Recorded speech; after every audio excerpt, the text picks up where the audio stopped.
হিরণের টাইট দেওয়ার নিদান, প্রচারে আচমকা বিডি অফিসে হিরণ, ডেবরার বিডি অফিসে হুমকি হিরণের। 2 মাস পর কিভাবে টাইট দিতে হয় দেখাবো, বিডিওকে হুমকি ঘাটালের পদ্ম প্রার্থীর। 2 মাস জেতার পরে কিভাবে টাইট দিতে হয় আমি আপনাদেরকে কথা দিলাম, যেভাবে হোক গ্রামের মানুষকে দিয়ে লাঠি ঝাঁটা দিয়ে হলেও এইসব লোককে ঢুকতে দেবেন না, কোনো পুলিশকে ঢুকতে দেবেন না।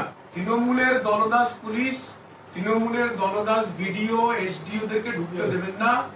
আগামী 2 মাস গ্রামকে দিয়ে আটকে রাখুন এই অবৈধ বালি। 2 মাস জেতবার পরেতে আমরা সব বুঝে নেব, কিভাবে কি করতে হয় সেটা বুঝে নেব। সেতু চোর দীপক অধিকারী, তো সেই জন্য আপনাকে অনুরোধ, আপনি 2 মাস অ্যাটলিস্ট গ্রামের মানুষকে সাপোর্ট করুন। এই 2 মাস আপনাকে কালীঘাট ট্রান্সফার করতে পারবে না। হিরণের এই মন্তব্যের পর কটাক্ষ করেছেন তৃণমূল নেতা শান্তনু সেন। এই বিডিও এসডিও র্যাঙ্কের অফিসারদের ভয় দেখানো, গুন্ডাগিরি করা, এগুলো অতীতেও আমরা দেখেছি। এটা বিজেপির কালচার।